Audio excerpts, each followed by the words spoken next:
8 मार्च 2014 के दिन Malaysia airlines का एक प्लेन MH370 कुआलालंपुर से बीजिंग के लिए रवाना होता है, लेकिन ये फ्लाइट रास्ते के दौरान ही अचानक आसमान से गायब हो जाता है। पिछले 7 सालों से 26 देशों के कई टीम्स इस प्लेन को खोजने में जुटे हुए थे और इंटरनेशनल सर्च टीम्स के खून पसीने की मेहनत के बदौलत 8 साल बाद अचानक उस गायब हो चुके प्लेन की खबर सामने आई है। आखिर मलेशिया के उस प्लेन के साथ क्या हुआ था? प्लेन को जमीन खा गई या आसमान निकल गया था? और प्लेन में बैठे उन लोगों के साथ क्या हुआ होगा? पूरा रहस्य जानेंगे इस रहस्यमय वीडियो में। फ्लाइट MH370 8 मार्च 2014 के दिन 2 पायलट्स, 10 क्रू मेंबर्स और 227 पैसेंजर्स के साथ कुआलालंपुर से बीजिंग के लिए रवाना होती है। फ्लाइट में मौजूद ज्यादातर पैसेंजर्स चाइना से बिलोंग करते थे और फ्लाइट के दोनों पायलट्स बहुत एक्सपीरियंस थे। 27 साल की उम्र के फारिक अब्दुल अहमद फ्लाइट के सेकंड पायलट थे, जिनके पास 7 साल का एक्सपीरियंस था, और फर्स्ट पायलट के तौर पर 53 साल के कैप्टन जहरी अहमद शाह फ्लाइट को कंट्रोल कर रहे थे। इनके पास 33 साल का फ्लाइट एक्सपीरियंस था,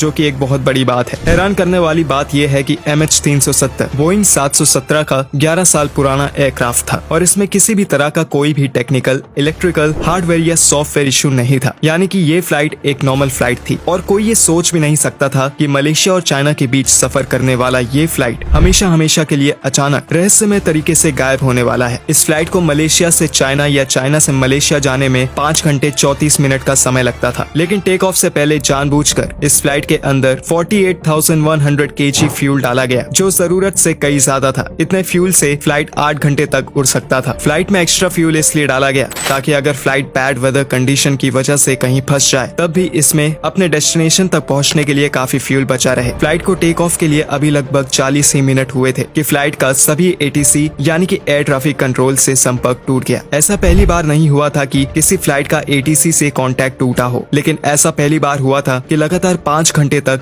ATC एक प्लेन से वापस कांटेक्ट नहीं जोड़ पा रहा था। ATC में मौजूद सभी लोग ने फ्लाइट से संबंध साधने के लिए जी तोड़ मेहनत की, लेकिन सभी लोग असफल रहे। ATC के सभी अधिकारी डर गए और उनके डर से भरी खबर धीरे धीरे बड़े बड़े एयरलाइन ऑफिसर्स तक पहुंच गई। ये खबर धीरे धीरे आग की तरह पूरी दुनिया में फैल गई। मीडिया ने बड़े बड़े अधिकारियों से ये सवाल पूछना शुरू कर दिया कि आखिर एक फ्लाइट 227 पैसेंजर्स के साथ यात्रा के दौरान अचानक कैसे गायब हो सकता है। लोगों और मीडिया के सवालों का जवाब ढूंढते ढूंढते 24 घंटे बीत गए, लेकिन फ्लाइट का कोई पता नहीं चला। आखिर एक इतना बड़ा विमान अचानक कैसे गायब हो सकता है? इसी सवाल का जवाब ढूंढने के लिए अगले दिन कई देशों ने मिलकर एक सर्च ऑपरेशन शुरू किया। इस सर्च ऑपरेशन में 64 एयरक्राफ्ट और 69 पानी के जहाजों ने साउथ चाइना सी को खोजना शुरू कर दिया, क्योंकि लोगों का ये मानना था कि हो ना हो जरूर वो प्लेन चीन की तरफ जाते वक्त साउथ चाइना सी में समा गया होगा। अगर प्लेन महासागर में गिरा होगा तो कहीं ना कहीं उसका मलबा जरूर मिलेगा, क्योंकि प्लेन में कई ऐसी चीजें भी मौजूद होती हैं जो पानी के अंदर नहीं डूबती और तैरते हुए नजर आ जाती हैं। लेकिन 64 एयरक्राफ्ट और 69 पानी के नाव से बनी इतनी विशाल सर्च टीम को साउथ चाइना सी में प्लेन का एक टुकड़ा भी नहीं हाथ लगा,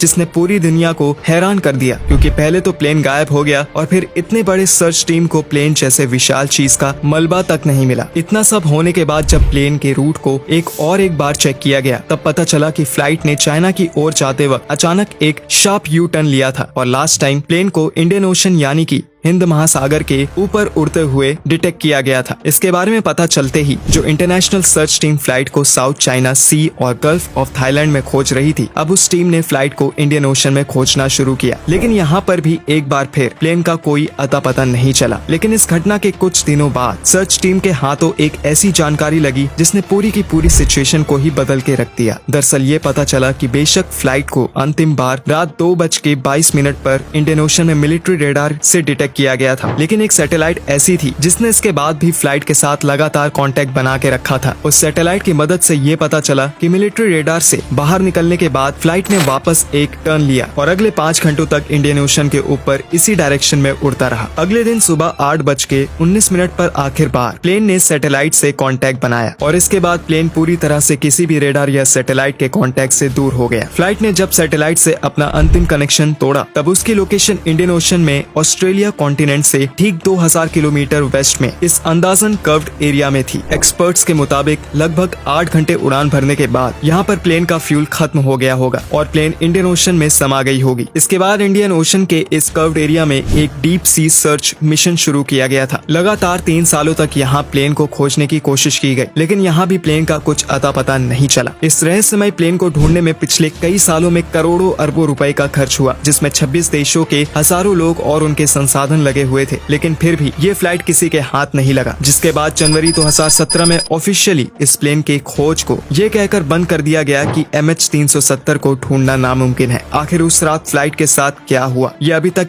एक रहस्य बना हुआ है। कहा जाता है कि फ्लाइट के पायलट्स आत्मघाती थे और उन्होंने जानबूझकर प्लेन को पानी में उतारा और सभी लोगों की जान ले ली। लेकिन उस प्लेन के साथ सच में क्या हुआ, इसका कोई अब तक प्रूफ मौजूद नहीं है। तो आज के लिए इतना ही दोस्तों, मिलते हैं अगली मजेदार वीडियो में। तब तक आप हमारी वीडियो को लाइक करें और इस पेज को फॉलो करें ताकि न्यू वीडियोस आप तक पहुंचती रहे। धन्यवाद।